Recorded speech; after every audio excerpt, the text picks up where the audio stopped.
अच्छा जी, next topic है हमारा लेशमेनियासिस। सबसे पहले लेशमेनियासिस का इन्होंने केस प्रेजेंट किया है कि एक 9 ईयर ओल्ड बॉय है, presence with the history of high grade fever. उसको 3 महीनों से है, ठीक है, 9 साल के बच्चे को 3 महीनों से हाई ग्रेड फीवर है।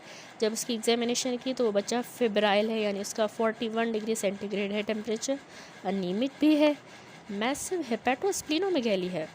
अच्छा, उसको जॉन्डिस नहीं है, ना ही स्किन रैश, ना ही लिम्फेडिनोपैथी। हीमोग्लोबिन उसकी 5.2 है, एनीमिक है, ठीक है, 5.2 ग्राम परसेंट। टोटल ल्यूकोसाइट काउंट 2250 पर मिलीमीटर क्यूब, और प्लेटिलेट्स उसके 55,000 मिलीमीटर क्यूब है। पेरिफेरल ब्लड स्मीयर भी उसका नॉर्मल आया है। मलेरियल पैरासाइट के लिए स्लाइड भी नेगेटिव है, ठीक है।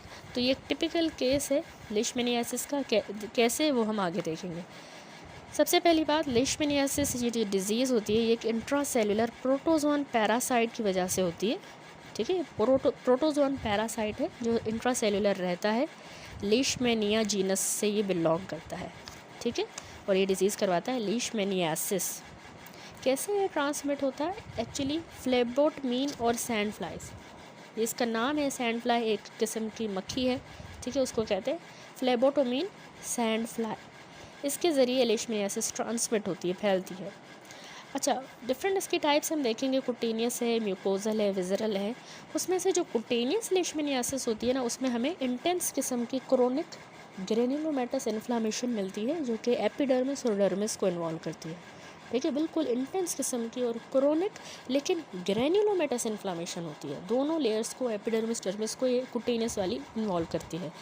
जो विजरल लेशमेनियासिस है उसमें लेकिन हमें विजरा है, नाम से पता चल रहा है, तो prominent reticulo endothelial cell hyperplasia liver में मिलता है, स्प्लीन, बोन मैरो और लिम्फ नोड्स में, ठीक है। सारे रेटिकुलो एंडोथेलियल सेल्स में हाइपरप्लेजिया मिलता है प्रोमिनेंट विजरल लेशमेनियासिस में। लेशमेनिया ए मेस्टिगोट्स बहुत सारे होते हैं, एबंडेंट होते हैं in the histiocytes and Kupffer cells. ये इसी की फॉर्म है इस प्रोटोजोन पैरासाइट की, ए मेस्टिगोट कहा जाता है उसको। वो हमारे लिवर के हिस्टियोसाइट्स में, क्योंकि ये इंट्रासेलुलर है ना, तो हिस्टियोसाइट्स और कप्फर सेल्स में जाके बैठे हुए होते हैं, एबंडेंट है उसमें बहुत सारे, जब डिजीज़ होती है तो उसमें चले जाते हैं histiocytes and Kupffer sales. 10.18 table देखें, इसमें इन्होंने मेन साइंस और सिम्टम्स बताए हैं लेशमेनियासिस के according to frequency in children. बच्चा आपके पास आया है, इसी केस को कंसीडर करें, तो बच्चे को जो है फ्रीक्वेंसी के हिसाब से भी अगर हम देखें तो जो ज़्यादा मोस्टली साइंस एंड सिम्टम होंगे, सिम्टम में जो बच्चे को कंप्लेन है वो उसमें फ़ीवर है, मोस्ट प्रोमिनेंट लेशमेनियासिस में फ़ीवर होता है। फिर abdominal distension, anorexia, sweating, pallor, weight loss, malaise, cough, vomiting, chills, ठीक है। साइंस में हमें जो मिलती है splenomegaly, fever, hepatomegaly, oedema, jaundice, sparse and brittle hair होंगे, lymphadenopathy, petechiae, purpura and ecchymosis, ठीक है। ये सिवियरिटी में सबसे ज़्यादा जो है वो ऊपर रखा गया है। तो सबसे पहले क्लिनिकल फाइंडिंग्स में अगर बच्चे को कुटेनियस लेशमेनियासिस हुई है तो उसमें जो चीज़ें हमें मिलेंगी, देखिए, लोकल कुटेनियस लेशमेनियासिस, ओरिएंटल सोर presents as one or a few papular, nodular, plaque-like और ulcerative lesions, ठीक है। ये कुटेनियस की फॉर्म बता रहा है कि कुटेनियस, लोकल कुटेनियस लेशमेनियासिस में कुछ पेपुलर से नोडुलर, प्लैक लाइक या अल्सरेटिव लेजन्स बन जाती हैं। ये यूजुअली जो हमारी एक्सपोज्ड स्किन होती है वहाँ पे लोकेटेड होते हैं, जैसे फेस पे और एक्सट्रीमिटीज़ पे, ठीक है। कैसे शुरू होता है? एक छोटा सा पहले पेप्यूल बनता है जहाँ पे उस सैंड फ्लाई ने काटा होगा, बाइट की होगी, वहाँ पे छोटा सा एक पेप्यूल बनता है। फिर ये लेजन बड़ी होगी, इनलार्ज होगी 1 to 3 सेंटीमीटर डायामीटर की, और कुछ हफ्तों से महीनों के बाद ये लेजन अल्सरेट करेगी। बड़ी हुई थी, अब ये हफ्तों महीनों में अल्सरेट करेगी। अब ये जो अल्सर बनता है ना, ये शैलो होता है, नॉन टेंडर, ठीक है, टेंडरनेस नहीं होती, शैलो होता है, नॉन टेंडर होता है, और एक शार्प इंड्यूरेटेड एरिथमेटस मार्जिन के साथ सराउंड हुआ होता है। एरिथमेटस मार्जिन इंड्यूरेटेड, शार्प किस्म का, इसमें से कोई ड्रेनेज नहीं हो रही होती, ठीक है। ये इस तरह की हमें मिलती है पिक्चर कुटेनियस लेशमेनियासिस पे। म्यूकोजल लेशमेनियासिस में क्या होता है? म्यूकोजल लेशमेनियासिस को हम एस्पुंडिया भी कहते हैं, ठीक है, एस्पुंडिया। ये एक्चुअली इन्फेक्शन होता है जो हेमाटोजिनस रूट के थ्रू, यानी इसकी हेमाटोजिनस मेटास्टेसिस हुई है, ब्लड के थ्रू ये गया है टू द नेज़ल और oropharyngeal mucosa from a cutaneous infection, यानी वही मक्खी ने स्किन पे काटा था, उसी स्किन वाली बाइट से ये इन्फेक्शन ब्लड के थ्रू मेटास्टेसिस करके नाक में, नेज़ल म्यूकोजा में या फिर ओरोफेरेंजल म्यूकोजा में चला जाएगा, तो हम कह देंगे दिस इज़ ए म्यूकोजल लेशमेनियासिस, ठीक है। अब इसमें हमें पेशेंट में नेज़ल कंजेशन मिलेगी, नाक से डिस्चार्ज भी आ रहा है, बार बार ब्लीडिंग हो रही है नाक से, रिकरेंट एपिस्टेक्सिस, ठीक है, ये है म्यूकोजल लेशमेनियासिस। विज़रल लेशमेनियासिस में क्या होता है?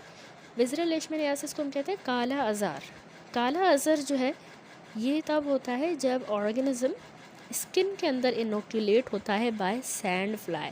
वही सैंड फ्लाई जो है आके उसने काटा और ऑर्गेनिज्म उसने ट्रांसमिट कर दिया हमारी स्किन के अंदर, तो उससे ये विज़रल लेशमेनियासिस यानी काला अज़र होता है।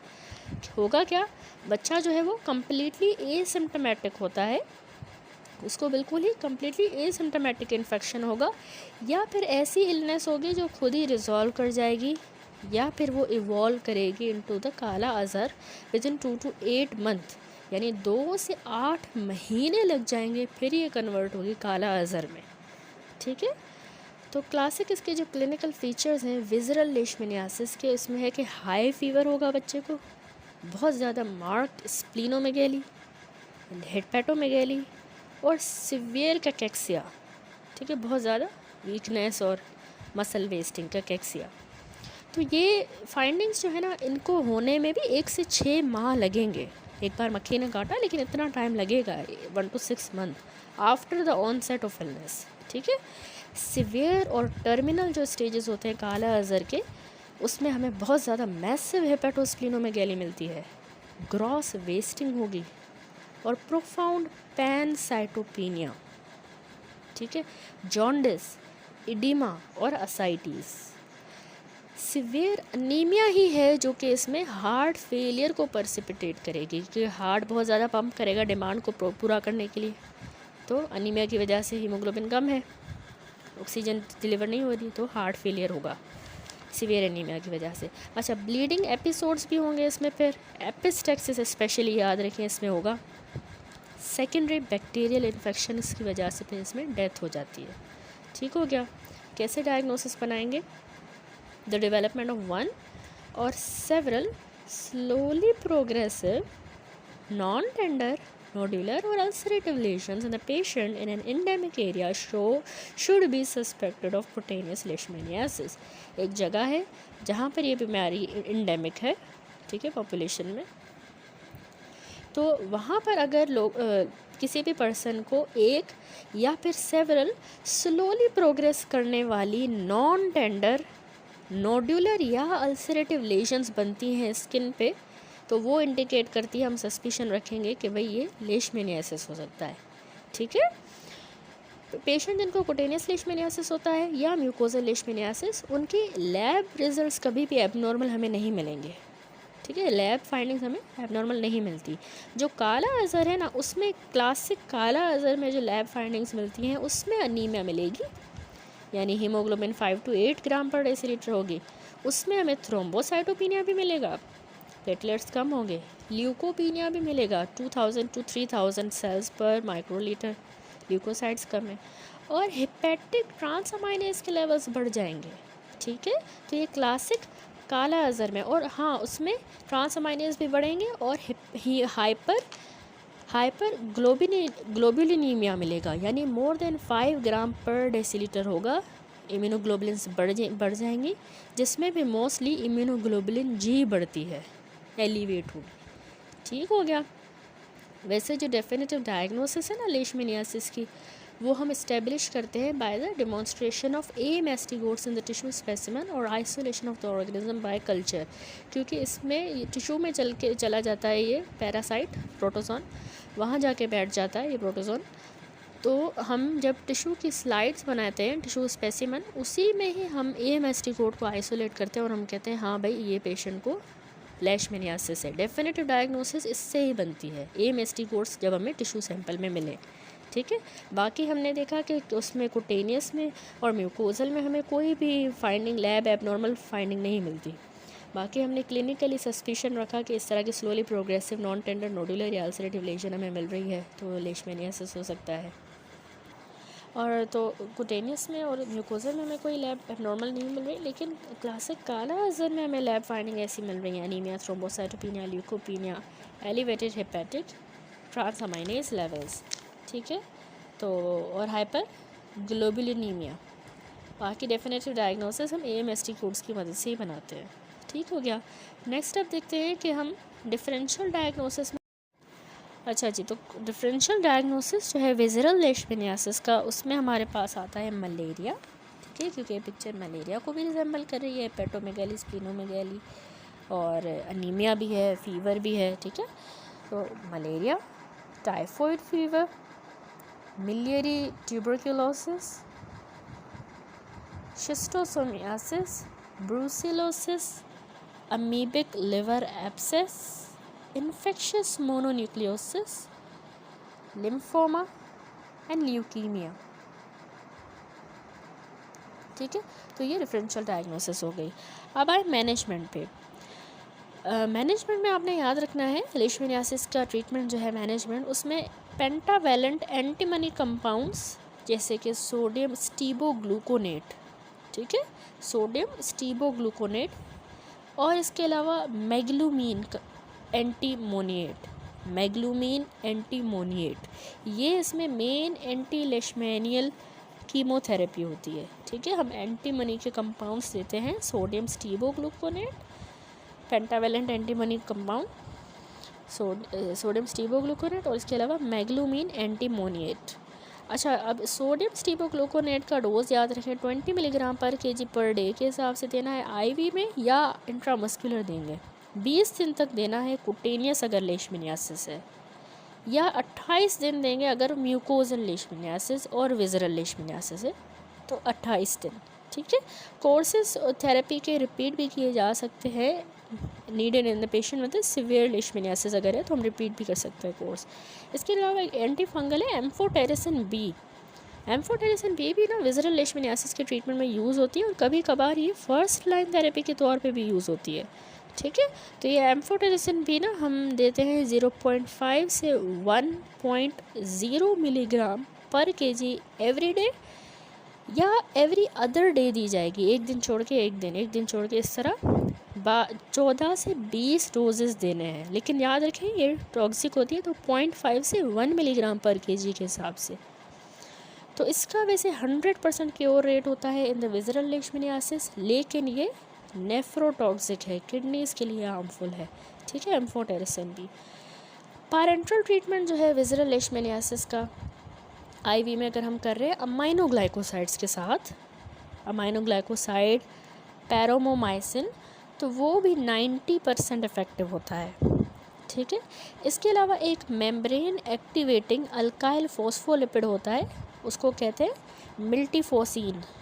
मिल्टीफोसिन एक मेम्ब्रेन एक्टिवेटिंग अल्काइल फोस्फोलिपिड है।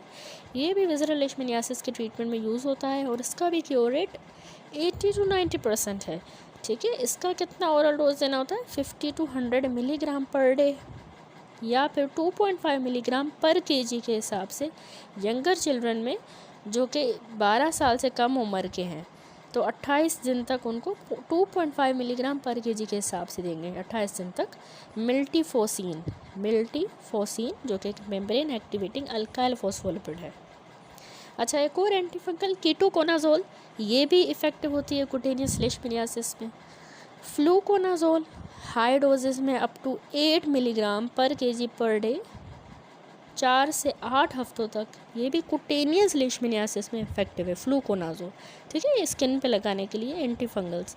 टॉपिकल जो ट्रीटमेंट होता है ना कुटेनियस लेशमेनियासिस का, अच्छा सॉरी, ये कीटोकोनाजोल वगैरह ये हम खाने के लिए दे रहे हैं, बाकी टॉपिकल लगाने के लिए कुटेनियस जो है वो पैरोमोमाइसिन ऑइंटमेंट होती है, ठीक है, मरहम होता है, वो सिलेक्टेड केसेस में इफ़ेक्टिव है। तो ये हमने देखी डिफरेंट मैनेजमेंट लेशमेनियासिस की। उसके बाद आती है प्रिवेंशन, कैसे प्रिवेंट करें कि लेशमेनियासिस ना हो। Avoidance of exposure to nocturnal sand flies, ठीक है, रात के टाइम पे स्पेशली ये निकलती हैं, तो नॉक्टर्नल सैंड फ्लाइज से एक्सपोजर अवॉइड करना चाहिए, ठीक है। एक तो ख़ास तौर पे इंसेक्ट रिपेलेंट्स का यूज़ किया जाए, मच्छर भगाने वाले स्प्रे वगैरह, और मच्छर नहीं, सारे इंसेक्ट्स, ठीक है। और इसके अलावा परमेथ्रिन इम्प्रेगनेटेड मॉस्किटो नेटिंग होती है, ठीक है। परमेथ्रिन एक ड्रग होती है जो इनके अगेंस्ट इफेक्टिव है, तो मच्छरदानियों में ये लगी होती है, तो परमेथ्रिन इम्प्रेगनेटेड ये मस्कीटो नेट्स मिलती हैं, वो यूज़ की जाए। Community based residual insecticide spray करवाए जाएँ। कंट्रोल या एलिमिनेशन इन्फेक्टेड रेजरवॉयर होस्ट की, जैसे फॉर एग्जांपल सीरो पॉजिटिव जो डोमेस्टिक डॉग्स होते हैं, ठीक है, ये रेजरवॉयर होस्ट होता है इसका, हमने माइक्रोबायोलॉजी में पूरा लाइफ साइकिल पढ़ा था लेशमनियासिस का। तो इस तरह इन डॉग्स वगैरह को, इनको भी कंट्रोल और एलिमिनेट किया जाए, रेजरवॉयर्स को। वैक्सीनेशन की जाए ह्यूमंस की या डोमेस्टिक जो पालतू डॉग्स होते हैं उनकी, under investigation for the control of leishmaniasis in the future, ठीक है, फ्यूचर में हमें इनको वैक्सीनेट भी करना चाहिए। That's it. तो यहाँ पे ये सिंपल सा टॉपिक था, लेशमनियासिस कंप्लीट हुआ।